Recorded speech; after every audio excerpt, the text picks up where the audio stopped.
Kepada para peserta Zoom, kami informasikan bahwa sesaat lagi acara akan segera kita mulai. Untuk itu, kami mohon kepada para peserta Zoom dapat menempatkan diri dan silahkan mengaktifkan video dan menonaktifkan audio. Selain narasumber dan moderator, panitia akan menonaktifkan mikrofon peserta. Agar suara lebih optimal, disarankan untuk menggunakan headset, handsfree, earphone, atau semacamnya. Selanjutnya, sebagai upaya memutus rantai penyebaran virus COVID-19, izinkan kami mengingatkan untuk senantiasa menerapkan protokol kesehatan saat melakukan kegiatan. Yang pertama, menjaga jarak minimal 1,5 meter, selalu menggunakan masker, rajin mencuci tangan, sedia hand sanitizer, menjaga kebugaran tubuh dan konsumsi vitamin secara teratur, hindari berbagi pemakaian benda pribadi, saling mengingatkan pentingnya protokol kesehatan. Dapat kami informasikan bahwa tim yang bertugas pada acara hari ini telah melakukan tes swab dengan hasil negatif dan menerapkan protokol kesehatan selama acara berlangsung.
Assalamualaikum warahmatullahi wabarakatuh. Salam sejahtera untuk kita semua. Shalom. Om Swastiastu, Namo Buddhaya, salam kebajikan, Rahayu. Selamat pagi dan selamat datang kepada yang terhormat Dr. Insinyur Bonifacius Wahyu Pujianto, Master Engineering, Direktur Pemberdayaan Informatika. Kepada yang terhormat Bapak Aris Kurniawan SOS Mkom, Koordinator Pemberdayaan Kapasitas Teknologi Digital, Direktorat Pemberdayaan Informatika. Kepada yang kami hormati, Profesor Dr. Insinyur Eko K. Budiarjo MSc, Ketua Dewan Juri Identik dari Fasilkom Universitas Indonesia. Kepada yang kami hormati, Ibu Yurike V. Moniaga, Juri Identik 2022, Corporate Social Responsibility. Dan juga kepada yang kami hormati, Kak Wajihan Bidatin Nur, serta Kak Taufik Jati Saputra, perwakilan dari pemenang kategori Corporate Social Responsibility tahun 2021. Dan kepada seluruh peserta Zoom pada pagi hari ini, semoga dalam keadaan sehat tanpa kurang sesuatu apapun. Kami ucapkan selamat pagi dan selamat bergabung dalam acara Ngulik Solusi Karya Terpilih Identik kategori Corporate Social Responsibility. Boleh kita berikan tepuk tangan pagi hari ini para peserta Zoom yang luar biasa. Dan tentunya pada pagi hari ini marilah Bapak Ibu juri dan seluruh peserta Zoom yang kami hormati. Kita akan bersama-sama mendengarkan lagu kebangsaan Indonesia Raya. Hadirin kami mohon mengambil sikap sempurna.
Terima kasih.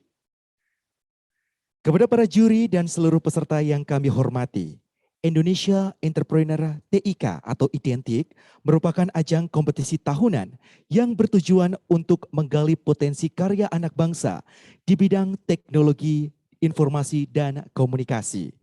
Karya terpilih nantinya akan mewakili Indonesia mengikuti ajang kompetisi di tingkat regional, yaitu ASEAN ICT Award atau AICTA, merupakan sebuah program dan proyek prestisius disepakati oleh Menteri-Menteri Telekomunikasi negara ASEAN yang dijadikan sebagai tolak ukur kesuksesan dalam hal inovasi dan kreativitas. Terdapat 6 kategori kompetisi dalam Identik, yaitu yang pertama, Startup Company, Inovasi Teknologi Konten Digital, Corporate Social Responsibility, Private Sector, Public Sector, dan juga Research and Development. Dalam merespon kondisi pemberlakuan PPKM oleh pemerintah di masa pandemi ini, maka rangkaian Roadshow Identik 2022 dalam upaya menjaring para calon peserta kompetisi diadakan secara online. Dan hadirin yang kami hormati, tahun 2022 merupakan tahun keempat pelaksanaan Identik dengan mengusung tema Collaborate and Grow Stronger. Identik berupaya mengembangkan konsep kegiatan dan bertransformasi agar tidak hanya sebatas menjadi sebuah ajang kompetisi. Namun dalam prosesnya nanti para karya terpilih berkesempatan untuk mendapatkan fasilitasi berjejaring dalam event-event berskala nasional bahkan internasional, yang tentunya sesuai mendorong terjadinya kolaborasi dengan pemangku kepentingan supaya mengembangkan skala bisnis atau pengembangan karya terpilih ke tahapan selanjutnya. Khusus untuk kegiatan online tahun 2022, kembali dihadirkan sebuah konsep acara perbincangan santai secara online yang dinamakan Ngulik Solusi Identik Series. Wow, luar biasa sekali ya. Dan tentunya memasuki acara berikutnya para peserta Zoom ya, yang kami hormati, kita akan bersama-sama tentunya mendengarkan dari salah satu juri identik tahun 2022 Corporate Social Responsibility. Selamat pagi Ibu Yurike Femoniaga. Ibu Yurike, selamat pagi. Selamat pagi. Dapat mendengar suara saya dengan jelas pagi hari ini? Sangat jelas. Sangat jelas. Kabar baik hari ini? Baik. Baik, sudah siap untuk memberikan tentunya paparan bersama peserta Zoom yang hadir pagi hari ini? Siap, siap, siap.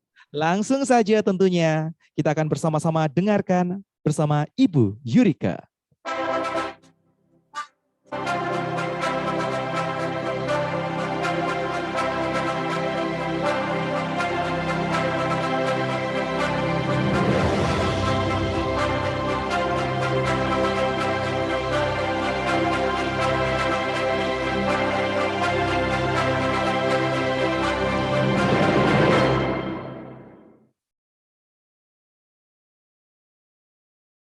Baik, selamat pagi semuanya.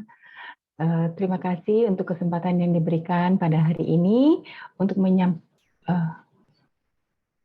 apakah suaranya terdengar? Belum ya?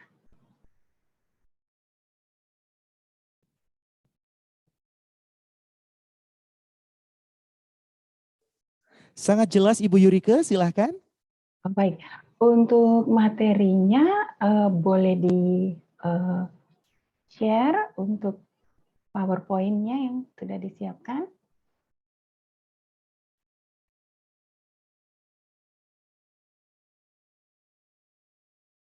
Baik, saya akan menyampaikan kira-kira kategori untuk corporate social responsibility. Secara garis besar, untuk kategori ini bisa karya yang akan disampaikan atau karya yang akan ikut dalam lomba ini bisa dalam bentuk perangkat lunak atau perangkat keras ataupun gabungan dari keduanya. Seperti nanti mungkin ada paparan dari Mas Taufik, itu adalah gabungan dari keduanya.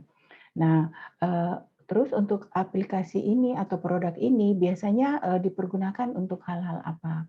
Jadi biasanya untuk corporate social responsibility biasanya kita akan melihat jika karya ini ditujukan untuk mengatasi kesenjangan digital antara masyarakat ataupun individu. Tetapi untuk yang berdampaknya luas, seperti teman-teman atau yang sudah ketahui bahwa Indonesia dengan masyarakat yang sangat majemuk, dengan banyak juga bidang pekerjaan. Nah, ini sangat menantikan karya-karya yang untuk bisa membantu mengatasi kesenjangan digital yang ada. Termasuk juga selain memberikan dampak yang mempunyai dampak yang sangat besar, tetapi juga untuk meningkatkan kualitas ataupun standar hidup dari masyarakat itu sendiri, itu nanti akan sangat terlihat dari karya yang akan disampaikan oleh Mbak Jihan nanti, di mana karya ini memang untuk diperuntukkan untuk orang yang berkebutuhan khusus. Nah, mungkin slide next-nya. Sedikit juga ada beberapa persyaratan untuk kategori ini. Yang diharapkan adalah bukan dari pemerintah. Jadi orang-orang yang mengajukan untuk karya ini adalah sifatnya dari pribadi atau boleh pula perusahaan, tetapi bukan berasal dari pemerintah. Jadi, tapi untuk pendanaan atau karya yang diajukan, jika pendanaan dari pemerintah tidak masalah. Terus yang kami harapkan juga memang ya karena tadi ya memberikan dampak jika penggunanya itu juga sangat banyak. Nah, selanjutnya kita lihat juga kriterianya, kriteria penilaian yang disampaikan untuk kategori CSR ini. Bisa dilanjutkan. Ada 3 secara besar untuk kriterianya dari presentasi. Jadi materi atau bahan presentasi itu juga merupakan satu penilaian. Terus ada operasional dan juga strategi planning di dalamnya.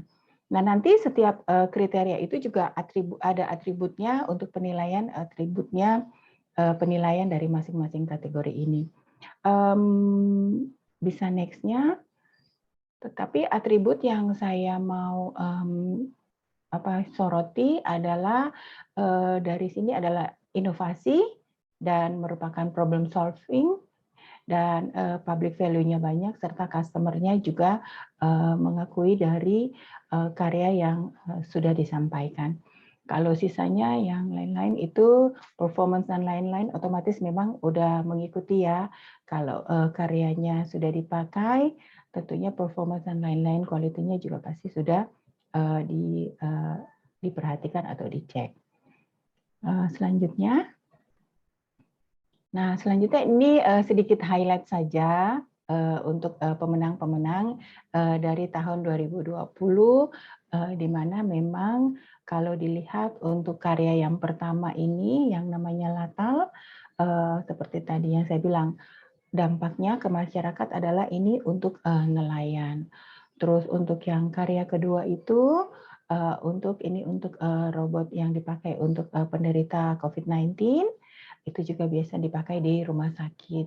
Dan kalau yang ketiga ini adalah untuk membantu biasanya masyarakat yang terdampak dengan umpamanya dari cybercrime atau cyberbullying dan seterusnya. Itu mungkin saya highlight 3 pemenangnya saja. Nanti next-nya ada sedikit sih tampilan dari beberapa aplikasinya. Bisa next.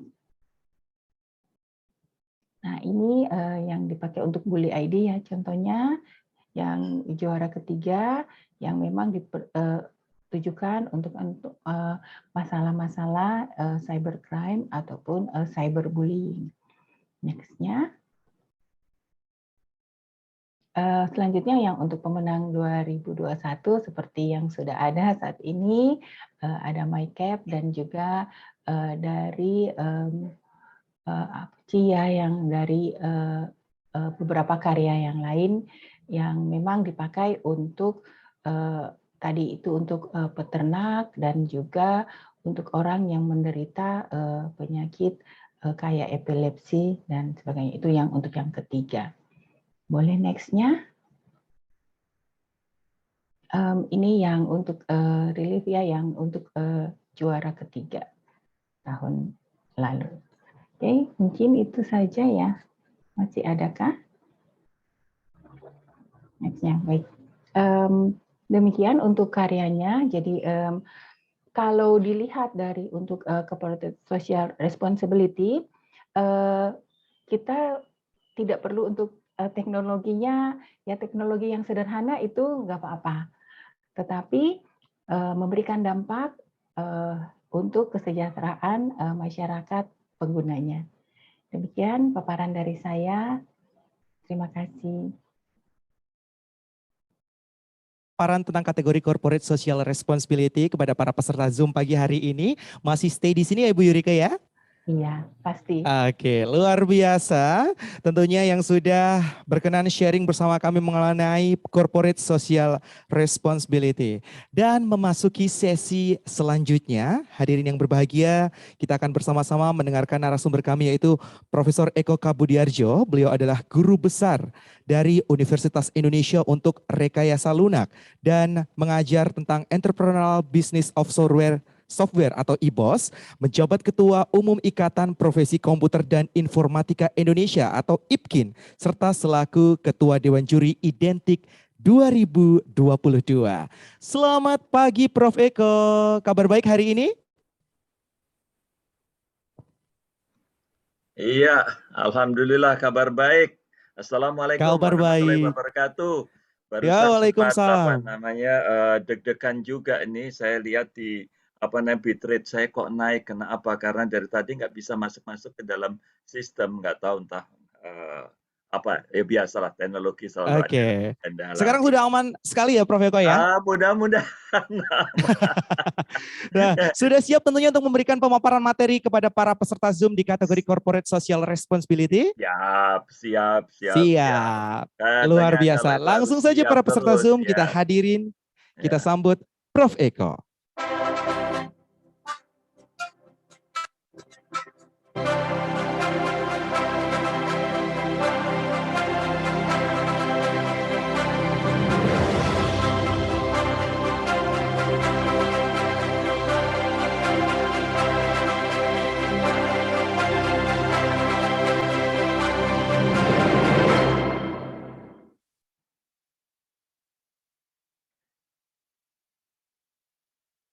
Oke, baik ya. Saya coba untuk share screen. Semoga tidak ada masalah, para peserta semuanya yang saya hormati.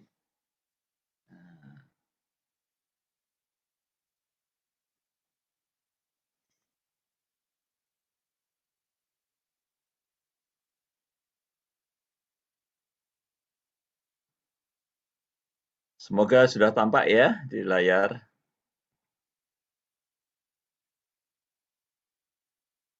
Oke.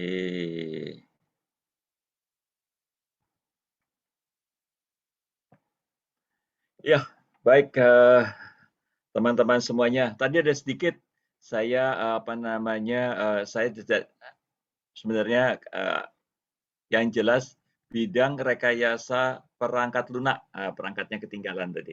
Jadi rekayasa perangkat lunak. Kalau rekayasa lunak nanti jadinya tahu dan tempe, ahli pembuat tahu dan tempe gitu ya.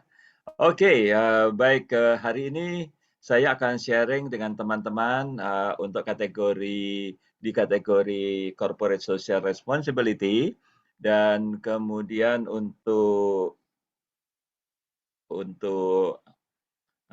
judul daripada seri identik di sini saya berikan judul yaitu inovasi berkelanjutan untuk meningkatkan tanggung jawab sosial pada masyarakat. Ya, terima kasih Bu Yurika tadi sudah menyampaikan dan teman-teman sekalian, Mas Febri juga sebagai moderator dan nanti kita lihat para pemenang-pemenang sebelumnya untuk menyampaikan. Baik, topik yang akan saya jelaskan gini. Kita kilas balik. 2018 CSR apa? Kita bersyukur dapat silver, bronze. Belum gold. Oke. Masuk lagi 2019. Jangankan 2, turun menjadi hanya 1, bronze. Belum dapat gold. Oke, 2019 ya. Buat teman-teman nih, ayo kita semangat lagi. Dan kalau kita lihat 2021 dari corporate social responsibility masuk ada 16 karya. Kemudian kenapa public sector saya sampaikan? Karena seringkali teman-teman semuanya bingung. Karya saya masuk corporate social responsibility atau public sector. Oleh karena itu saya hadirkan di sini. Untuk tahun 2021 kembali kita bersyukur dapat bronze ya di internasional. Pertanyaannya kapan kita dapat gold? Nah, itu dia. PR buat kita semua. Yuk, mari kita berjuang supaya kita bisa dapat gold di kategori Corporate Social Responsibility. Baik, saya akan masuk dengan kategori ini, Corporate Social Responsibility itu sendiri ya. Baik, kalau Anda lihat di sini, di sini jelas tadi sudah dijelaskan oleh Bu Yurike, ada kata-kata kunci adalah menjembatani kesenjangan digital. Jadi produk TI yang membantu untuk pemenuhan kelompok tertentu, baik atau untuk meningkatkan kesejahteraan dan kehidupan masyarakat dengan tujuan akhir adalah bahwa kesenjangan digital dapat diatasi. Siapa yang ikut di sini? Ya, produk tersebut dikembangkan dan dimiliki oleh organisasi non-pemerintah. Karena kalau pemerintah sudah menjadi kewajiban. Jadi ini non-pemerintah. Namun pendanaan dan inisiatif pengembangan dapat disediakan oleh pemerintah atau swasta atau keduanya. Nah, pendanaan ini menjadi penting, strategi pendanaan, agar supaya kita bisa menjaga sustainability daripada bisnis ini, dari produk ini. Nah, mari kita coba sandingkan berikutnya dengan public sector. Jadi mungkin teman-teman yang hadir, yang tadinya terpikir CSR, oh mungkin saya salah, saya harusnya ke public sector. Nanti teman-teman waktu kemarin di public sector juga saya sampaikan, mungkin ada tepatnya ke CSR gitu ya. Nah, kalau eh,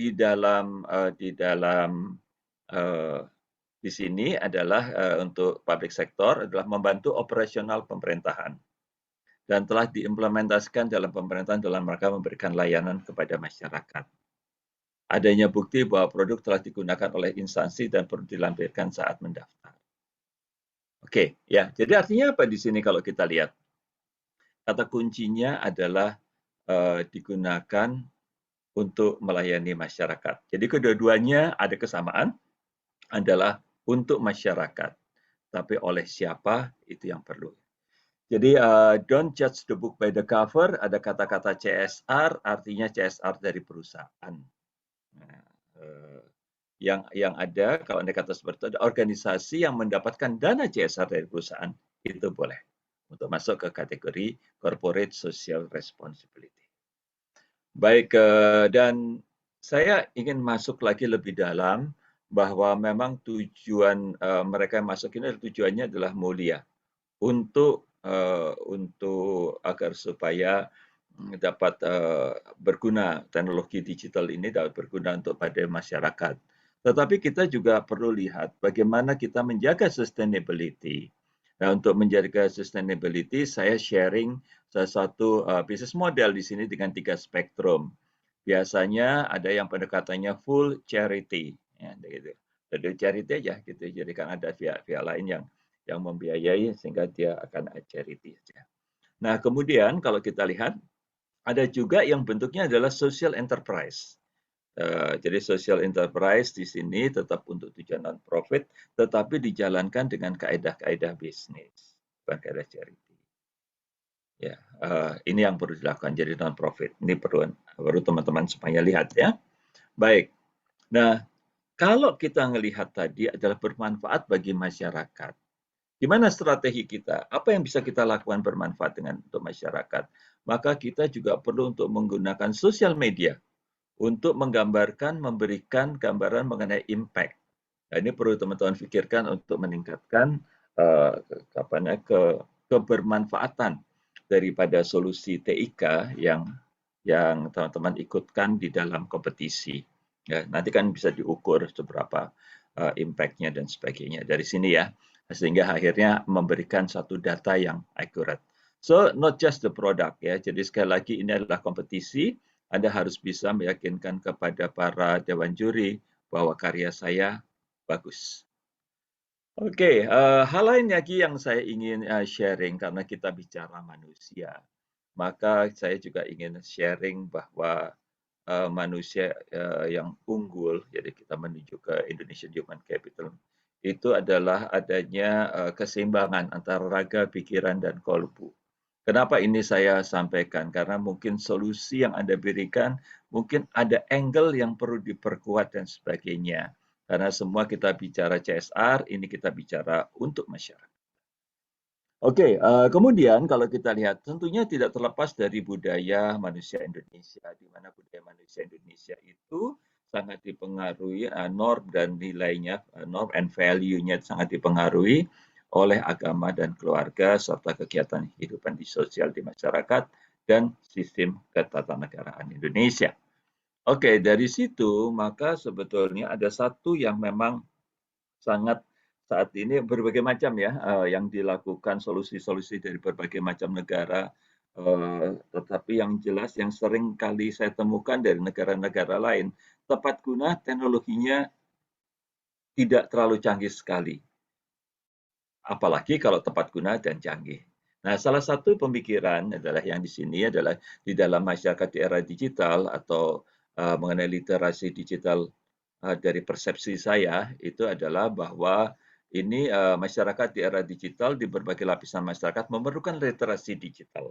Literasi ini dimaksudkan bukanlah untuk menjadikan seseorang ahli dalam ilmu komputer, informatika, ataupun digital, melainkan lebih pada masyarakat atau society yang dapat mendayagunakan teknologi digital secara tepat guna untuk kehidupan yang lebih baik. Eko Budiarjo 2021. Itu adalah pesan saya mengenai literasi digital. Nah, literasi digital tidak selalu harus mengajarkan, tetapi membangun sebuah aplikasi, membangun sebuah solusi untuk keperluan digital divide tadi ya, kesenjangan dan sebagainya melalui aplikasi, maka akan membuat literasi ini menjadi naik dan itu bisa merupakan suatu solusi yang baik. Yang berikutnya adalah bagaimana kalau misalnya contohnya kita sekarang on the other side of the coin kita bicara mengenai pandemi COVID-19. Kalau kita lihat di situ itu membuka suatu literasi digital yang sangat besar sekali ketika aplikasi Peduli Lindungi digunakan. Masyarakat makin mengenal bahwa smartphone adanya aplikasi dan seterusnya. Baik, saya juga memesankan kepada teman-teman sekalian, kalau bisa gunakan teknologi yang ada di revolusi industri keempat dalam kategori ini, gunakan. Ya, karena kita sekarang berada di dalam era transformasi digital melalui dengan adanya revolusi industri keempat tadi. Jadi ada teknologi cloud, Internet of Things, Big Data, Artificial Intelligence, dan seterusnya. Hal lain juga yang kalau kita lihat bahwa dengan adanya era 4.0 ini adalah terjadilah interconnected antara all sektor.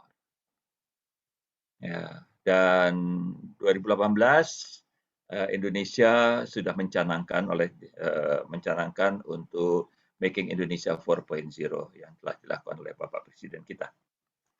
Nah, teknologi-teknologi banyak yang digunakan mulai dari on-premise, cloud computing, dan yang lain-lainnya, tetapi satu hal yang selalu saya pesankan di dalam membangun aplikasi dan solusi ini, seyogyanya teman-teman selalu memperhatikan apa yang ada di dalam Undang-Undang ITE dan turunannya dalam bentuk peraturan.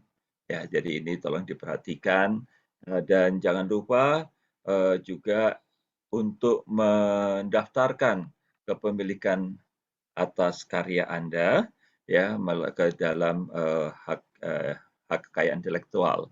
Anda bisa mulai yang paling sederhana adalah brand merek Anda daftarkan. Kemudian yang berikutnya adalah ciptaan Anda daftarkan. Mungkin kalau paten agak susah ya. Tapi at least dua itu akan itu akan menunjukkan proof bahwa karya Anda adalah baik. So, jadi ini banyak cara dari sosial media kita juga bisa kaitkan dan seterusnya. Karena selain itu juga kalau kita lihat perlindungan atas IPR di negara kita sudah sangat lengkap sekali, bahkan setiap property right itu punya undang-undang tersendiri.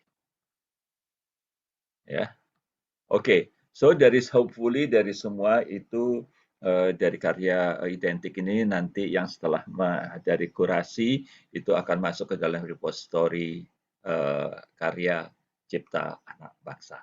Ya, jadi sekali lagi jangan ini adalah kompetisi. Anda harus berpikir bagaimana strateginya singkat, jelas, meyakinkan kepada juri bahwa karya Anda baik, tulisan di dalam lembar pengisian diperhatikan, terus kemudian video jangan sekedar company profile atau organization profile yang dimasukkan, tetapi lebih kepada produknya, isu-isu apa yang akan ditangkap dan itu semuanya. Dan untuk membuktikan bahwa karya Anda baik, itu tidak hanya di depan juri atau di depan video, tetapi Anda juga harus ada bukti yang nyata. Oleh karena itu, biasanya yang sangat kurang sekali adalah bagi teman-teman yang lalu, itu adalah bagaimana meyakinkan dengan jumlah number tadi. Kita ingat bahwa di dalam negara ASEAN, 50% market itu hampir 50% atau kurang lebih 50% dari market itu ada di Indonesia. Oleh karena itu kita memiliki peluang yang besar dibandingkan dengan negara-negara lain if we talk about number. Jangan bicara persentasi. Kalau percentage nanti kita akan dibandingkan dengan negara lain. Kita bicara absolute value, absolute number ya. Jadi sehingga kita bisa menang ya di dalam persaingan itu. Baik, saya rasa itu yang dapat saya sampaikan pada kesempatan kali ini. Mudah-mudahan dapat sharing dari saya ini bisa menambahkan semangat dari teman-teman semuanya. Saya akhiri. Ya.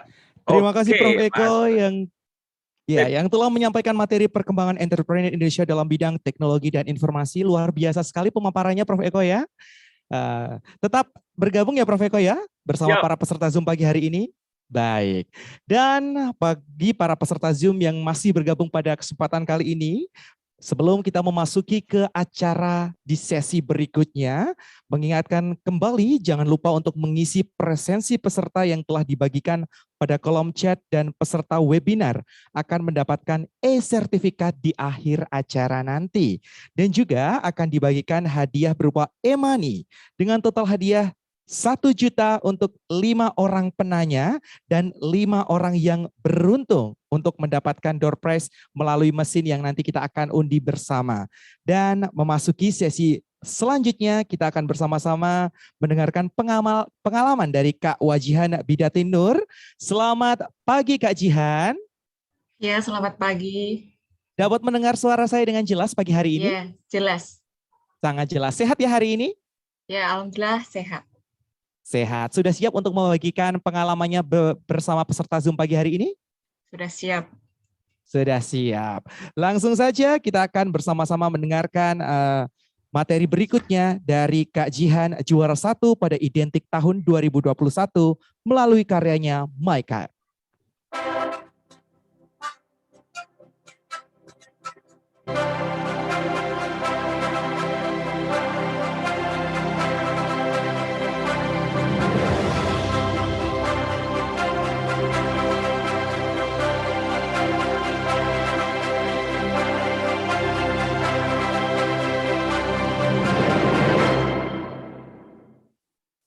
Ya, selamat pagi. Assalamualaikum warahmatullahi wabarakatuh.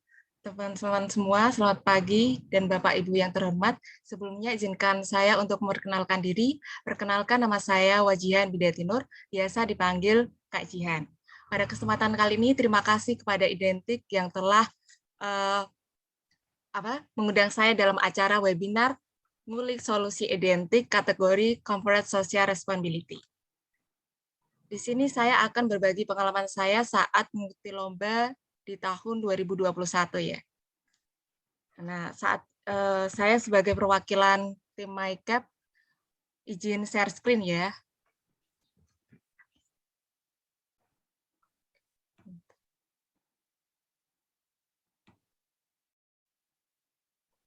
Apakah sudah terlihat? Oh ya, sudah. Oke, nah apa sih MyCap itu? MyCap itu adalah aplikasi untuk membantu penyandang tunarungu dalam berkomunikasi kelompok sebagai solusi Indonesia inklusif dan ramah disabilitas. Sebelum itu kita perkenalan dulu yuk sama tim MyCap. Yang pertama ini ada Muhammad Alanur, ya sebagai CEO founder kami. Ada Kak Hakim sebagai Head of Operation dan Kak Yandi sebagai Head of Teknologi, saya sendiri sebagai Head of Marketing, dan Kak Zulki dan Kak Andrew sebagai Android Developer, Kak Ujang sebagai Web Developer, dan Kak Rifai sebagai Mobile Developer. Jadi membangun tim itu sangat penting ya, karena kita dapat berkolaborasi, bertukar pendapat, terus juga menemukan ide-ide kreatif. Nah, ini menjadi langkah pertama implementasi program CSR yang akan dilakukan berada pada manajemen yang baik. Nah, kita harus banyakkan relasi, terus cari orang yang sesuai sama bidangnya, dan juga bertanggung jawab gitu. Selanjutnya, di latar belakangnya apa sih MyCap? Nah, menurut WHO ada sekitar 26,7% penyandang disabilitas di Indonesia yang tidak bekerja, dan 7% diantaranya adalah teman tuli. Nah, kesulitan yang dialami teman tuli ini adalah saat berdiskusi kelompok, seperti meeting dengan kolega, kantor, pertemuan keluarga, dan seminar. Dan saat ini kan masih pandemi ya, banyak orang yang menggunakan masker. Oleh karena itu, kami berinisiatif untuk membuat sebuah platform yang bernama MyCap, yang dapat menunjukkan siapa dan mengatakan apa, merekam percakapan, dan menampilkan dalam bentuk teks, sehingga teman tuli dapat memahami diskusi kelompok. Dengan MyCap, kami ingin secara masif bagaimana sih manusia berkomunikasi satu sama lain. Langkah awal kami adalah dengan memberdayakan 460 juta teman tuli di dunia untuk memiliki akses inklusif kapan saja dan di mana saja. Nah, setelah mengetahui fokus dampak sosial, kan kita udah ada tim nih. Terus sudah tahu tujuan, misi sama visi kita tuh udah tahu. Nah, langkah selanjutnya itu penentuan target dan strategi untuk mencapai target itu. Nah, kita menyiapkan timeline program yang diperlukan untuk kegiatan pengujian.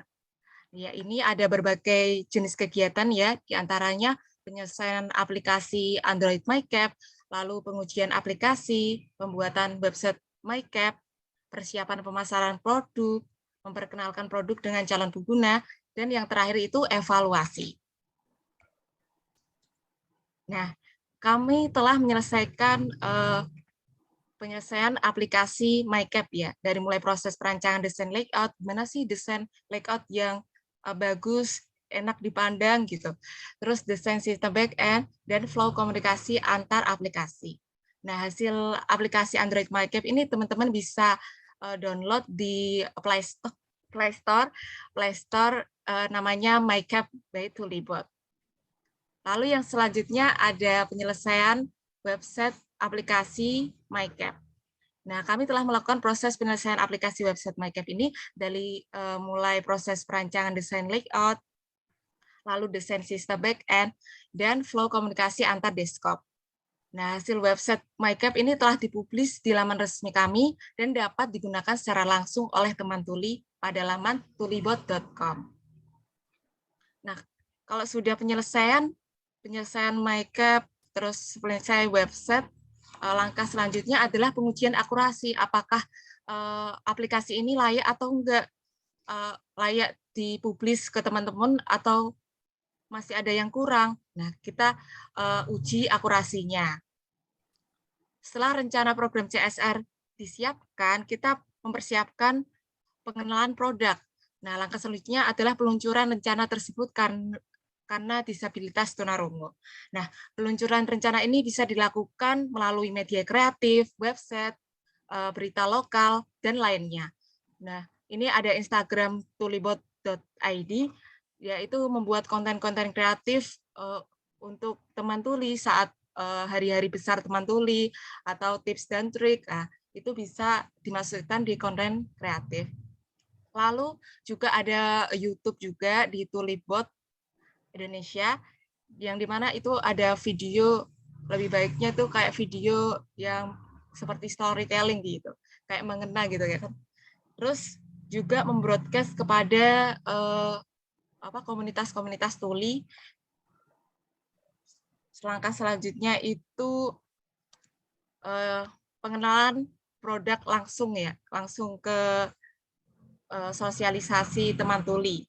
Nah, di sini pengenalan produk MyCap di komunitas tuli yang ada di Kudus yang bertepatan dengan pameran Kampung Budaya Piji Wetan.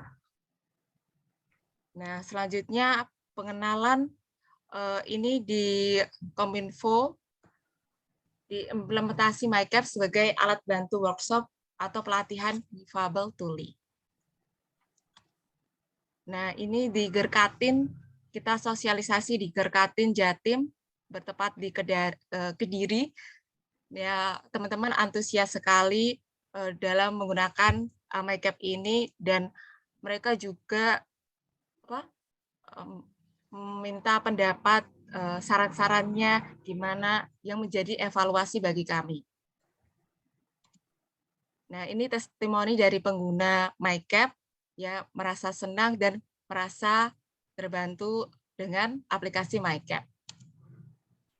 Nah, di Identik ini menjadi ajang perlombaan yang bagus ya. Waktu lomba itu juga kita dikasih mentor-mentor agar lebih berkembang lagi, saran-saran yang baik, juga mendapatkan relasi yang pastinya super duper keren. Yuk coba aja dulu berkarya bersama di Identik di tahun 2022 ini. Terima kasih.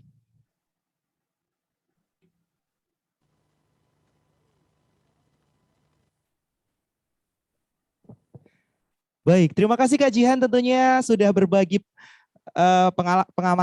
pengalaman yang luar biasa pagi hari ini ya. Dan tentunya buat para peserta Zoom yang hari ini sudah bergabung, tetap stay di sini ya Kak Jihan ya. Ya. Oke, luar biasa sekali. Dan memasuki sesi berikutnya, kita akan mempunyai narasumber yang tidak kalah luar biasa pagi hari ini, yaitu juara 2 pada Identik tahun 2021 melalui karyanya Noisy Box. Kak Taufik, selamat pagi. Ya, selamat pagi. Dapat mendengar suara saya dengan jelas pagi hari ini? Ya, cukup jelas. Sudah Kak. siap Ya. berbagi materi bersama teman-teman peserta Zoom pagi hari ini? Ya, sudah siap. Sudah siap. Langsung saja bersama-sama kita dengarkan Kak Taufik.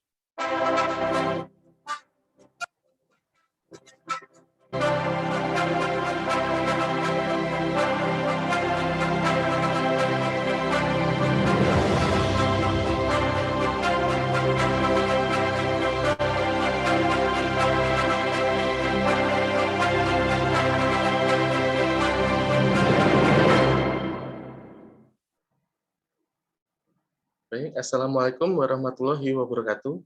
Salam sejahtera bagi kita semua. Terima kasih atas kesempatan yang diberikan.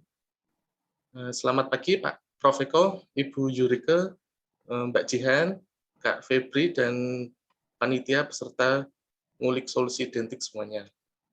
Perkenalkan, nama saya Taufik Jati Saputra. Saya membuat alat mitigasi konflik antara gajah dan manusia yang saya namakan Noisy Box. Pada kesempatan kali ini, saya ingin sharing tentang proses awal hingga akhir pembuatan produk ini. Ini saya share screen-nya.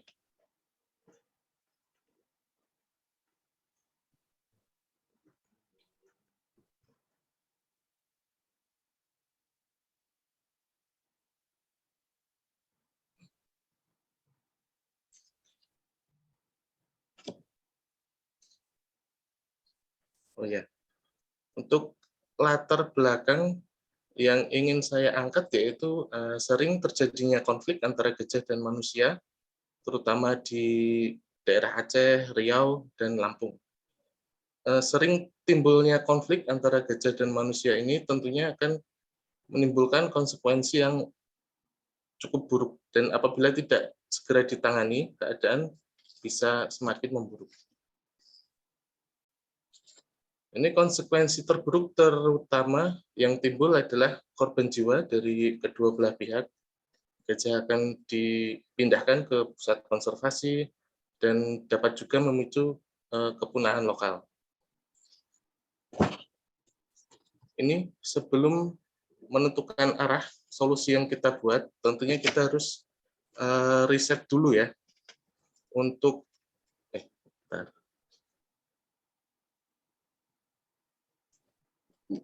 Oh ya, nih. Kita harus riset dulu tentang solusi-solusi yang ada sebelumnya. Ini terdapat 4 solusi existing solution yang sudah sering digunakan dalam mitigasi konflik. Ini pada dasarnya jerat digunakan untuk berburu, tapi seringkali gajah terkena jerat yang dipasang, walaupun tujuannya bukan untuk menangkap gajah.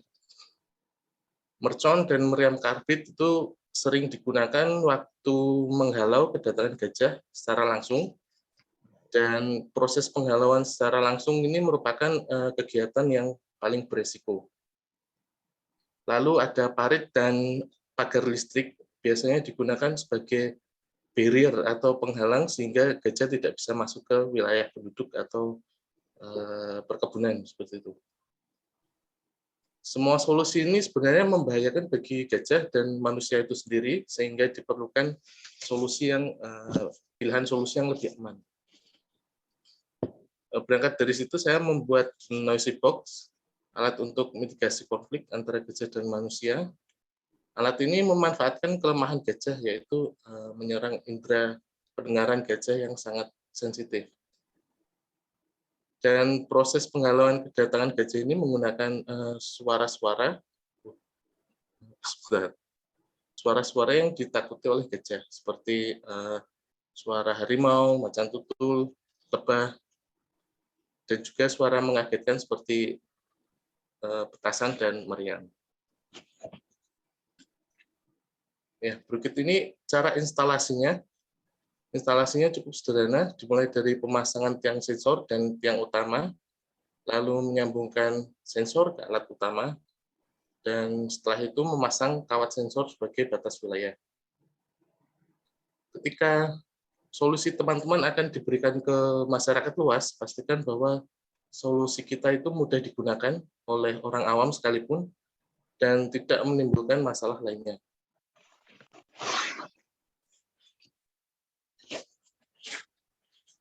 Berikut ini juga cara kerja. Ketika sudah dipasang, nanti keberadaan gajah akan terdeteksi oleh sensor. Maka alat ini langsung mengeluarkan suara-suara yang ditakuti oleh gajah. Pada tahap ini biasanya gajah sudah mundur dan berbalik arah. Lalu alat melakukan panggilan ke masyarakat atau petugas jaga. Tugas mereka setelah itu adalah mengecek keadaan kawat sensor dan alat. Misal alat sensor bergeser, maka mereka akan dikembalikan ke tempat semua.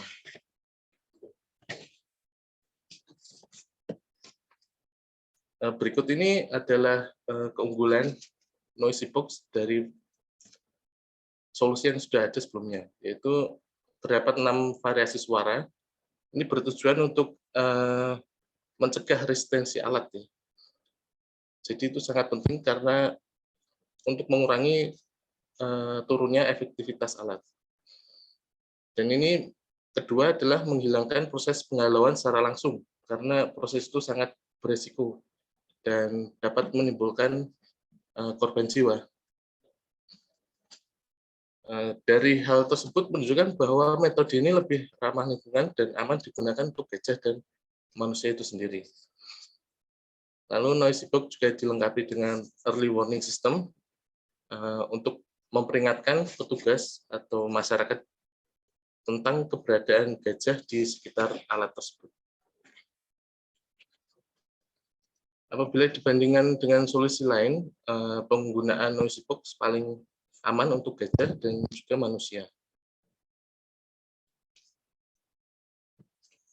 Noisy box sudah dipasang di Pantai Piusangan, Biren, Aceh. Saran untuk teman-teman semua, penting sekali untuk mengetahui potensi dan juga kelemahan wilayah yang akan kita tuju. Sebagai contoh, waktu di Pantai Piusangan itu, kondisi internet sangat tidak stabil. Lalu pilihan saya antara SMS atau miss call. Karena tidak bisa menggunakan sistem IoT. Untuk SMS, delay-nya itu terlalu lama, waktu itu bisa sampai 5 menit, lebih dari 5 menit. Lalu saya putuskan menggunakan sistem miss call. Ternyata sistem ini malah menjadi solusi yang paling murah daripada yang terfikirkan sebelumnya. Lalu kita lihat juga kondisi listrik di sana. Kalau terjadi pemadaman listrik di Biren itu bisa terjadi sehari atau bahkan 2 hari penuh. Jadi kita tidak bisa mengandalkan listrik PLN. Untuk kelistrikan saya memilih untuk menggunakan solar panel. Namun ada tantangan lain ketika menggunakan solar panel, yaitu kondisi hutan yang cukup lebat waktu itu. Ini menghambat masuknya cahaya matahari, dan kinerja solar panel pun kurang maksimal. Lalu kita coba untuk memangkas ranting-ranting yang berada di sekitar alat. Kita juga tidak bisa memberikan masyarakat yang kita tuju itu bukan masyarakat kelas menengah ke atas. Untuk bisa melakukan keputusan tersebut, kita harus banyak berinteraksi dengan masyarakat di sana, mencari banyak apapun informasi yang teman-teman butuhkan. Kita harus jeli dan peka sih, karena kita dapat feedback dan masukan-masukan tersebut itu seperti puzzle. Kita harus fokus untuk menyusun puzzle-puzzle tersebut sebagai bahan atau kesimpulan yang bisa kita gunakan sebagai fondasi proyek yang kita lakukan. Pada waktu pilot project pertama itu, saya didampingi oleh WWF Indonesia dan Bang Suheri yang merupakan perwakilan tim 9. Tim 9 ini biasanya kelompok yang langsung terjun ke lapangan dan melakukan penghalauan secara langsung. Mereka tim-tim terlatih dalam tim 9. Waktu ketemu Bang Heri itu cukup kaget ya, karena tak kirain artis, soalnya mirip Chico Jericho tuh. Cuma bedanya Bang Heri mainnya di hutan bukan di studio ya. Ini teman-teman harus terjun langsung ke lapangan, karena dari situlah kita bisa mengambil kesimpulan. Pengalamannya juga seru dan berkesan sih. Ya, karena banyak dibantu oleh WWF dan Bang Heri, saya tidak menemui kendala yang berarti waktu uji coba di lapangan. Mungkin itu dulu dari saya, kurang lebihnya mohon maaf. Terima kasih, saya kembalikan ke Kak Febri. Baik, terima kasih Kak Taufik sudah berbagi pengalaman yang luar biasa kepada para peserta Zoom pagi hari ini. Untuk stay tetap di sini ya Kak Taufik ya. Iya Kak, masih. Oke, dan tentunya memasuki sesi selanjutnya kepada para peserta Zoom dan Dewan Juri dan seluruh peserta yang kami hormati. Kita akan bersama-sama yaitu memasuki pembahasan dan diskusi panelis, membahas ngulik keunggulan dari karya terpilih pada kategori Corporate Social Responsibility dari karya MyCap dan Noisy Box. Kira-kira apa sih yang menjadi kelebihan, dan kami persilahkan yang pertama kepada Ibu Yurika.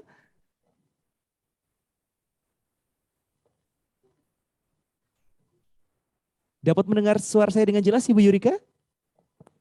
Pak, kurang. Silakan, halo. Ya. Halo, ya, saya mendengar Ya. dengan jelas. Iya. Ya, ini Langsung sudah saja jelas, Ibu tadi Yurika, nggak kedengaran. tanggapannya untuk MyCap dan Noisy Box. Oke, selamat sekali lagi ya kepada Mbak Jihan dan Mas Taufik. Karya yang memang kita tunggu-tunggu, memang tadi khusus untuk disabilitas dan juga memang untuk membantu di masyarakat, terutama biasanya di daerah-daerah yang tadi ya banyak untuk menghindari lah ya kecelakaan dan sebagainya dari Mas Taufik. Dan ini karya cukup menarik perhatian karena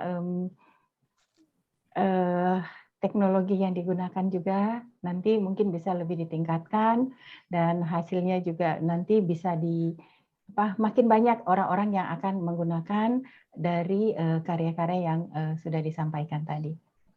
Itu dari saya. Terima kasih. Wow, luar biasa sekali Bu Yurike. Terima kasih. Selanjutnya kita akan mendengarkan tanggapan dari panelis yaitu tentang MyCap dan Noisy Box kepada Prof. Eko. Dipersilahkan. Oke, selamat buat para narasumber tadi yang sebagai pemenang ya, Mbak Jihan, Mas Taufik. Mudah-mudahan tetap terus semangat untuk berkarya ya untuk ke depan. Oke, jadi buat teman-teman yang lainnya menghadiri, apa sebetulnya lesson learn yang kita lihat dari rekan teman kita Mbak Jihan dan Mas Taufik? Itu adalah di corporate social responsibility di sini adalah impact, dampak. Nah, jadi itulah yang membuat karya ini lebih dari yang lainnya karena impact-nya yang sangat besar dan impact itu harus ditunjukkan. Jadi tadi dilihat ada gajah segala macam ya, ada pari, terus kemudian kawan tuli atau apa tadi ya Mbak Jihan ya, terus saja gitu dengan mempergunakan teknologi yang selalu berkembang. Jadi adalah merupakan suatu contoh yang baik buat teman-teman sekalian ya. Saya rasa itu jadi impact, impact, impact 3 kali. Oke, terima kasih Mas. Baik, terima kasih Prof. Eko dan juga Ibu Yurike. Kita boleh berikan tepuk tangan secara virtual para peserta Zoom, luar biasa sekali. Dan memasuki sesi selanjutnya adalah kita yang sudah tunggu-tunggu yaitu untuk sesi tanya jawab. Karena banyak sekali pertanyaan yang sudah masuk tentang apa sih identik atau bagaimana sih kalau mau daftar identik dan pengen tahu tentang corporate social responsibility, bisa mengajukan pertanyaan yang ditujukan kepada karya terpilih maupun Dewan Juri Identik. Karena spesialnya lagi, akan ada 5 penanya, yaitu berupa e-money dengan total Rp500.000. Wow, langsung saja kita akan menuju ke pertanyaan yang pertama dengan akun atas nama Raihan Renaldi dari Cilegon. Bertanya kepada Prof. Eko. Pertanyaannya adalah terkait dengan proses pemilihan karya terbaik, apa saja aspek yang Dewan Juri nilai di kategori CSR ini? Selain karyanya bermanfaat bagi lingkungan, apa saja yang harus dilakukan kita sebagai peserta untuk dapat bersaing dengan pemilik karya-karya yang lain? Pertanyaan yang pertama, selanjutnya Prof. Eko masih ada selanjutnya. Yang kedua, masih untuk Prof. Eko, dari akun atas nama Ibrahim dari SBM ITB. Saya sedang mengembangkan kompor tenaga surya yang ramah lingkungan dengan Instagram @macfair.id. Izin bertanya, apakah jika kompor surya ini ditujukan untuk masyarakat kurang mampu di daerah yang kurang akses untuk memasak bahkan sampai harus menggunakan kayu bakar, apakah masuk ke dalam kriteria corporate social responsibility ini? Silahkan Prof. Eko. Pertanyaannya luar biasa sekali Prof ya. Oke, baik ya. Yang pertama itu mengenai kriteria. Ya, mudah-mudahan Bu Yurika tadi sempat menegaskan mengenai kriteria. Ya, jadi dari sisi kriteria. Ya, tentunya dari kriteria tadi yang dapat di-highlight itu adalah impact dan inovasi. Mungkin sederhananya seperti itu ya. Impact dan inovasi mungkin detailnya nanti tentunya dilihat saja di kategori identik itu ada materi, ada unsur-unsur yang menilai. Ya, tapi dari 40% itu ada 20% yang sangat menentukan sekali, yaitu presentation. Bagaimana Anda bikin videonya, bagaimana memilih kata-katanya dan sebagainya di dalam isian. Oke, yang berikutnya SBM. Waduh, jadi kalau ingat SBM, ingat peristiwa beberapa waktu yang lalu. Tapi bukan itu yang mau saya bahas beberapa hari, beberapa minggu yang lalu ya. Yang ini adalah kompor gas surya. Pertanyaannya adalah kompor kompor surya ini memang merupakan suatu solusi yang sangat tepat guna. Di kita ini adalah produk TIK. Mungkin kalau andai kata ada unsur TIK-nya di situ, maka it is worth it untuk kita masukkan. Misalnya gini, solusinya itu ada controllernya gitu ya, yang mempergunakan produk TIK, ada softwarenya, kemudian syukur-syukur bisa dengan mudah disesuaikan. Kan biasanya kan ada produk itu ada panelnya gitu ya, panelnya dibuat bisa programmable dan sebagainya. Nah, itu bisa. Tapi kalau andai kata purely dari matahari terus kemudian dipakai buat memasak gitu ya, itu tidak ada unsur TIK-nya. Itu belum bisa masuk di sini. Baik, itu jawaban dari saya. Terima kasih. Luar biasa sekali, terima kasih Prof. Eko. 2 pertanyaan langsung dijawab oleh Prof. Eko. Untuk selanjutnya tetap stay ya Prof. Eko ya, karena kita akan beralih menuju pertanyaan berikutnya, yaitu kita akan lihat pertanyaan untuk Ibu Yurika, yaitu dengan akun atas nama Uyun Yunita _Bonakartalzin. Bertanya kepada Ibu Yurika, apa saja syarat dan ketentuan untuk dapat lolos dalam kategori CSR ini? Silakan Ibu Yurika. Baik, syaratnya gampang kok. Yang pasti ya tadi itu berdampak kepada masyarakat luasnya. Jadi jika memang untuk tadi sesuai dengan penjelasannya, ketika berdampak kepada umpamanya tadi ke nelayan, ke petani, jadi semakin dampaknya semakin luas, semakin banyak, itu biasanya kategorinya yang lolos. Tentunya juga karena memang ini lomba atau kompetensi TIK, ya tentunya harus ada unsur TIK di dalam karya yang akan disampaikan. Seperti itu. Terima kasih Ibu Yurika ya. Jadi sudah paham tentunya untuk para penanya sudah terjawab sudah tentunya. Dan untuk tetap stay terlebih dahulu ya Ibu Yurika, kita akan melaju ke pertanyaan berikutnya, ya ini akan ditunjukkan kepada Kak Jihan, yaitu dari akun atas nama Khairiyah El Marwiyah. Izin bertanya kepada Kak Jihan, apa saja kendala dalam pembuatan aplikasi MyCap ini? Dan seperti apa bentuk observasi yang dilakukan dalam mematangkan aplikasi MyCap ini supaya benar-benar works dan bermanfaat bagi difabel, Mbak? Pertanyaan berikutnya masih ada, tahan dulu ya Mbak Jihan. Dan apa saja, ini untuk atas nama Khairiyah El Marwiyah ya, apa saja kendala dalam pembuatan aplikasi MyCap ya? Ini sudah sepertinya, kita akan beralih, tunggu dulu Kak Jihan ya. Di pertanyaan yang kedua atas nama dari Andi Suhandi dari Banten. Oke, kita tahan dulu. Baik, sepertinya ya. Tahan dulu ya Kak Jihan. Nah, sudah ketemu. Atas nama Budi Hertanto, izin bertanya kepada Kak Jihan. MyCap merencanakan model dan cara kerja aplikasinya.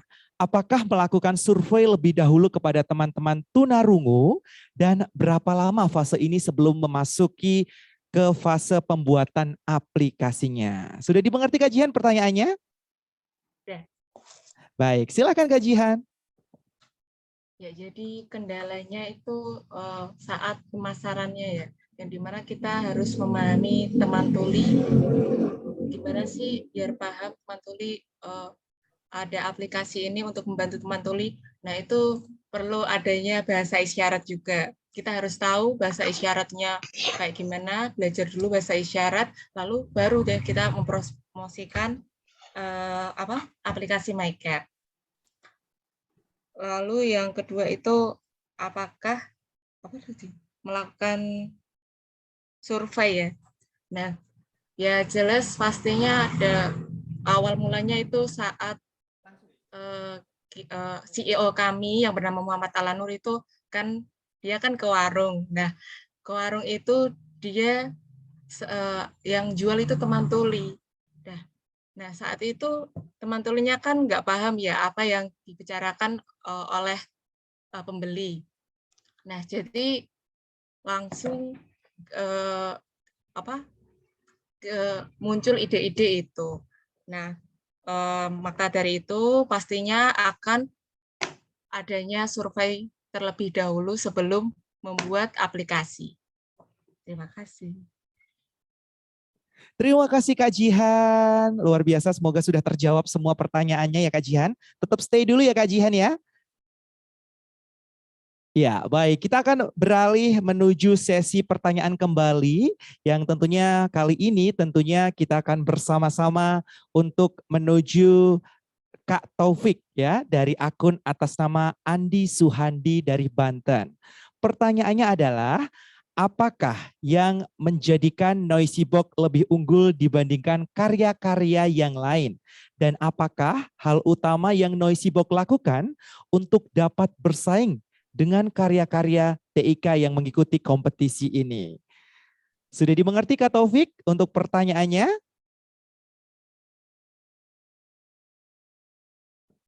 Baik, kita akan mencoba menyambungkan bersama Kak Taufik.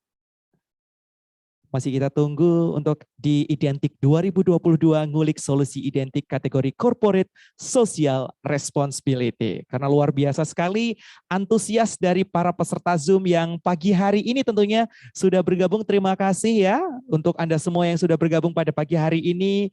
Kita bersama para Dewan Juri dan juga teman-teman yang sudah bergabung lainnya. Baik, kita akan beralih terlebih dahulu menuju Kak Jihan kembali. Ini spesial pertanyaan kembali, yaitu dari akun Rodziatun Yulikha untuk Kak Jihan. Izin bertanya, apa nih keunggulan aplikasi MyCap dibanding aplikasi sejenisnya? Lalu di dunia yang serba digital ini, apakah aplikasi MyCap aman dari hack dan penyalahgunaan oleh orang yang tidak baik atau tidak bertanggung jawab? Silakan Kak Jihan, sudah dimengerti untuk pertanyaannya? Sudah. Baik, silakan Kak Jihan. Jadi keunggulan MyCap ini mungkin pertama di Indonesia ya, karena di luar negeri itu ada, tapi itu belum bahasa Indonesia. Kalau kami kan ada 40 bahasa, ada bahasa Korea, terus ada bahasa Inggris, ada bahasa apalagi Turki. Nah, itu keunggulan kami. Lalu aman nggak sih aplikasi MyCap ini? Jawabannya dari developernya itu sudah ahli dalam bidangnya, jadi insya Allah itu aman. Terima kasih. Oke. Ya. Baik, ya sudah terjawab oleh Kak Jihan tentunya pada kesempatan kali ini. Terima kasih Kak Jihan ya untuk tetap stay terlebih dahulu. Dan tentunya juga bagi para peserta Zoom yang sudah bergabung, ini nampaknya banyak sekali antusias ya dari para peserta yang ingin menanyakan ya di hari ini tentunya di Identik 2022 kategori Corporate Social Responsibility. Kita akan melaju di pertanyaan berikutnya. Ini dari akun atas nama sebentar kita akan lihat terlebih dahulu. Masih mencari. Baik. Oke, kita tunggu. Nah, akun atas nama Eko Angga Saputro. Izin bertanya kepada Prof. Eko. Apakah hukum di Indonesia cukup kuat untuk melindungi hak kekayaan intelektual warganya? Yang kedua, apakah haki bisa diperjualbelikan? Apakah sebuah merek dari haki dapat hilang dari perlindungannya? Dan mengapa jangka waktu hak paten tidak dapat diperpanjang? Apakah hak paten memiliki waktu? Bagaimana sistem perlindungan dan jangka waktu perlindungan paten? Monggo Prof. Eko, silahkan untuk dijawab. Oh, aduh. Ini pertanyaannya tajam nih.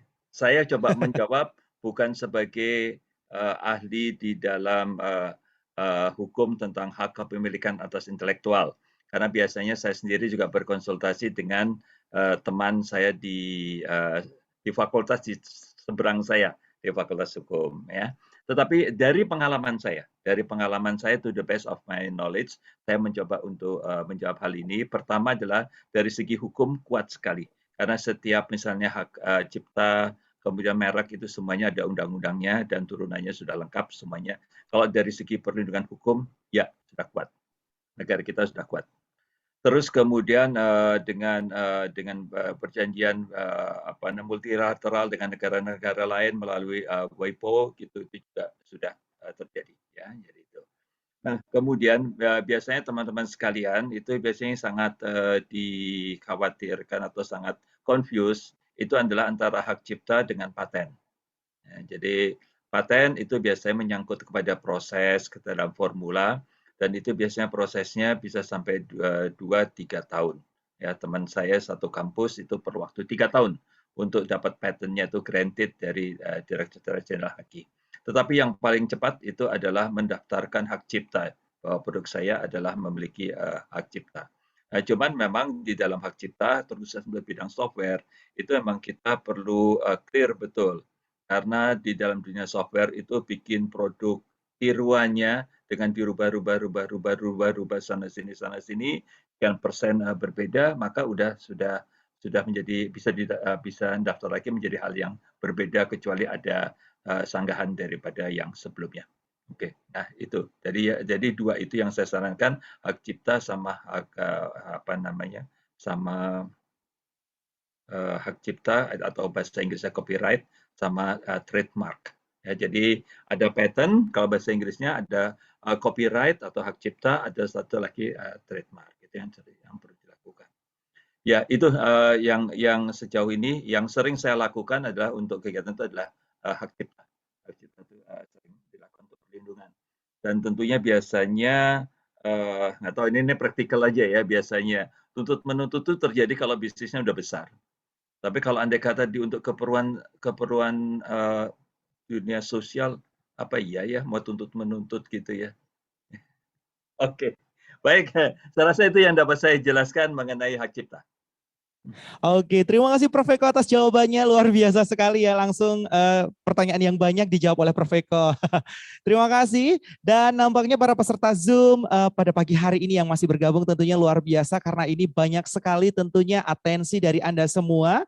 Kita akan menuju ke pertanyaan berikutnya, yaitu dengan akun atas nama Wendy Suprapto dari Padang. Izin bertanya kepada Ibu Yurika. Menurut Ibu Yurika, bentuk konkret tanggung jawab CSR yang berdampak terhadap kehidupan sosial masyarakat dan bagaimana CSR yang dikategorikan ramah lingkungan. Terima kasih. Silakan kepada Ibu Yurika untuk pertanyaannya. Oke, pertanyaannya, terima kasih untuk pertanyaannya. Yang pasti sih kalau untuk yang berdampak sosial ini kita memang harus dekat dengan masyarakatnya itu sendiri. Jadi tadi yang Mbak Jihan udah sampaikan, mulainya kan memang karena ada kesulitan dan juga kita memang harus dekat dengan tunarungunya. Maksudnya ya memang untuk aplikasinya yang digunakan untuk tunarungu ya kita memang harus implementasi dengan tunarungunya itu sendiri. Dan harus ya itu ya lewat beberapa percobaan dan juga beberapa tambahan mungkin ya nanti ada Mbak Jihan juga mungkin nanti bisa tambahkan fitur ketika memang juga kebutuhan dari tunarungunya itu sendiri dari penggunaan aplikasi ini. Nah, untuk mengenai ramah lingkungan ya memang kita selalu teknologi itu dibuatkan untuk yang bisa membantu juga untuk ramah lingkungan. Dan pasti dengan corporate social responsibility ini sangat mendukung untuk yang ramah lingkungan ini sendiri. Itu dari saya. Terima kasih. Terima kasih Bu Yurika, luar biasa sekali. Sudah terjawab semoga untuk para penanya. Dan tentunya untuk para peserta Zoom yang sudah bergabung, terima kasih atensi yang luar biasa untuk Anda. Dan sebelum memasuki sesi door prize, kiranya Bapak boleh memberikan closing statement. Yang pertama kita akan persilahkan kepada Prof Eko untuk Identik 2022 ngulik solusi identik kategori Corporate Social Responsibility. Kepada Prof Eko, dipersilahkan. Oke, buat teman-teman sekalian, yang ingin saya sampaikan adalah jangan lelah untuk berinovasi dan berkarya. Karena kalau sudah lelah, maka tidak akan menghasilkan karya yang baik. kategori terkait dengan kategori corporate social responsibility itu adalah impact kepada masyarakat. Itu yang diharapkan melalui solusi IT. Dan impact itu harus diwujudkan. Oleh karena ditunjukkan, bukan diwujudkan, ditunjukkan. Oleh karena itu gunakanlah sosial media atau cara-cara lain, survei dan sebagainya untuk menunjukkan kehebatan dari produk Anda melalui number daripada impact. Kami tunggu karya terbaik Anda untuk di Identik 2022. Terima kasih. Luar biasa sekali Prof. Eko closing statement-nya. Terima kasih. Selanjutnya kita akan beralih kepada Ibu Yurika untuk memberikan closing statement. Silakan Ibu Yurika. Ditunggu karya-karyanya untuk lomba ini, banyak yang perlu dibantu juga. Silakan kita tunggu karyanya untuk lomba ini. Terima kasih. Wow, luar biasa sekali. Kita tunggu karyanya. Baik, terima kasih Bu Yurika. Dan selanjutnya kita akan bersama-sama mendengarkan closing statement dari Kak Jihan. Silakan Kak Jihan. Ya, jadi coba aja dulu, terus berkarya bersama Identik 2022. Nah, habis ini webinar ini langsung daftar ya. Langsung daftar. Mumpung ada kesempatan untuk berkarya bersama-sama. Oke. Terima kasih. Wow, mumpung ada kesempatan untuk berkarya bersama-sama. Terima kasih Kak Jihan. Luar biasa sekali. Dan tentunya untuk para peserta Zoom yang sudah bergabung hingga hari ini, hingga saat ini tentunya kita akan bersama-sama seperti yang sudah saya sampaikan. Kita akan mengundi secara acak menggunakan sebuah aplikasi yang membantu untuk memilih 5 orang beruntung untuk mendapatkan door prize e-money. Peserta yang telah mengisi presensi serta bergabung pada webinar hari ini akan mendapatkan door prize e-money dan yang bagi beruntung mendapatkan 500.000 untuk 5 penanya. Langsung saja kita akan bersama-sama undi pada kesempatan kali ini dengan hitungan mundur. Kita akan bersama-sama dalam hitungan 3, 2, 1. Selamat untuk Teguh Kristianto, selamat untuk Azan Putra, selamat untuk Diah Kustriana, selamat kepada Ibrahim Rashid Ridho Rusdi, dan selamat kepada Cynthia Ahyu Rahmawati. Dan nantinya akan dihubungi tentunya oleh panitia dan pada para pemenang yang beruntung. Luar biasa untuk Anda, kita berikan tepuk tangan secara virtual ya pagi hari ini yang sudah beruntung. Dan kita akan bersama-sama untuk mengumumkan untuk 5 pertanyaan ya yang sudah bertanya. Selamat yang pertama kepada Ibrahim dari SBM ITB.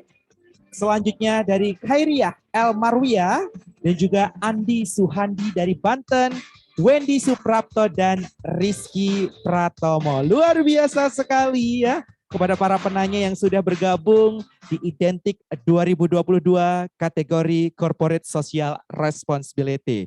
Dan tentunya kami ucapkan terima kasih kepada seluruh peserta Zoom dan terkhususnya kami ucapkan terima kasih kepada Dr. Insinyur Bonifasius Wahyu Pujianto, Master Engineering, Direktur Pemberdayaan Informatika, dan juga Bapak Aris Kurniawan, Esos Mkom, Koordinator Pemberdayaan Kapasitas Teknologi Digital Direktorat Pemberdayaan Informatika, dan juga kepada Profesor Dr. Insinyur Eko Kabudiarto, MSc, Ketua Dewan Juri Identik dari Fasilkom Universitas Indonesia, dan kami ucapkan terima kasih kepada Ibu Yurika Femoniaga, Juri Identik 2022 kategori Corporate Social Responsibility, dan kami ucapkan kepada Kak Jihan dan juga Kak Taufik dan kepada seluruh peserta Zoom yang sudah bergabung pada kesempatan kali ini. Dan tentu pada para peserta hari ini yang telah bersemangat ikut dalam webinar Ngulik Solusi Identik Series yang ke-6. Semoga kedepannya diskusi kita dengan kategori Corporate Social Responsibility pada hari ini bisa bermanfaat untuk kita semua. Dan tentunya kepada para dewan juri yang kami hormati dan juga para peserta, tibalah kita di penghujung acara di sesi ke-6 webinar nasional Ngulik Solusi Identik Series ke-6 kategori Corporate Social Responsibility. Dan ada sedikit informasi untuk para seluruh peserta online pada pagi hari ini dalam rentang waktu dari Maret hingga bulan Juni 2022 yang sudah terselenggara, yaitu di Kota Malang, dan pelaksanaan roadshow identik juga akan dilaksanakan di beberapa kota lainnya. Jadi ditunggu saja ya. Dan juga untuk batas waktu pendaftaran karya untuk kompetensi identik akan ditutup pada tanggal 31 Juli 2022. Kemudian dilanjutkan tahapan kurasi dan penjurian yang akan dilaksanakan di bulan Agustus, serta pengumuman karya terpilih identik 2022 akan dilakukan pada tanggal 31 Agustus 2022. Kami juga menyampaikan penawaran kepada para peserta jika memiliki komunitas startup digital atau komunitas lainnya yang sesuai dengan kategori kompetisi identik dan tertarik untuk berkolaborasi menjadi host roadshow offline terbaik identik, tentunya silahkan dapat menghubungi langsung di nomor Kak Rian. Kontaknya adalah 087 825 655045. Sekali lagi di Kak Rian dengan nomor kontak 087 825 655045. Terakhir, tidak lupa kami ingatkan kepada para peserta webinar yang telah memiliki karya dan ingin mendaftar sebagai peserta identik 2022, silahkan kunjungi website resminya di www.identik.id. Sekali lagi, www.identik.id. Dan juga untuk follow sosial media kita di Instagram @identik_kominfo. Di Facebooknya ada Identik Kominfo, dan tentunya Instagram juga di pemberdayaan.komunitas. Akhir kata, saya Febri Setiawan tentunya, oke, bisa kelihatan ya di www.identik.id ya. Follow akunnya di Instagram @identikkominfo dan juga @pemberdayaan.kapasitas serta Facebooknya Identik Kominfo. Wow, luar biasa sekali. Silahkan untuk di follow dan informasi-informasi terupdate dan terbaru ada di akun sosial media kita. Dan akhir kata, saya Febri Setiawan, mohon maaf apabila ada salah kata dalam membawakan acara pada kesempatan kali ini. Selamat siang, sampai jumpa di lain kesempatan. Wassalamualaikum warahmatullahi wabarakatuh.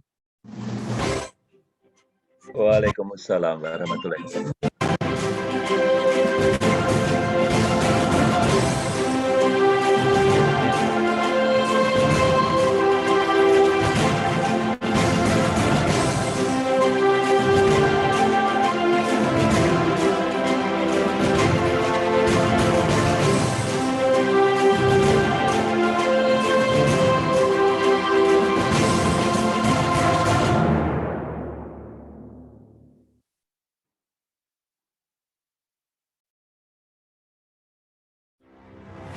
Pemerintah di sini ingin hadir di tengah masyarakat untuk mengedepankan, untuk mendorong karya-karya anak bangsa akan diperoleh suatu pertumbuhan talenta, pertumbuhan ekonomi bagi bangsa ini. Para pemilik karya-karya anak bangsa ini, tolong diingat dengan kata-kata, satu kata saja, bangga. You have to be proud to your product and convince to others that your product excellent. Nah, program Digital Technopreneur yang menjadi ajang kompetisi untuk mengidentifikasi karya TIK anak bangsa yang memiliki potensi dalam pemanfaatannya bagi masyarakat. Tujuannya adalah untuk memberikan solusi dan juga memberikan dorongan bagi tumbuhnya sektor ekonomi digital khususnya. Dan juga yang tidak kalah penting, membangun lapangan kerja. Semoga di Hari Pahlawan ini kita bisa memberikan kontribusi kita sebagai pahlawan dalam teknologi informasi, teknologi digital dalam mengisi kemerdekaan Indonesia.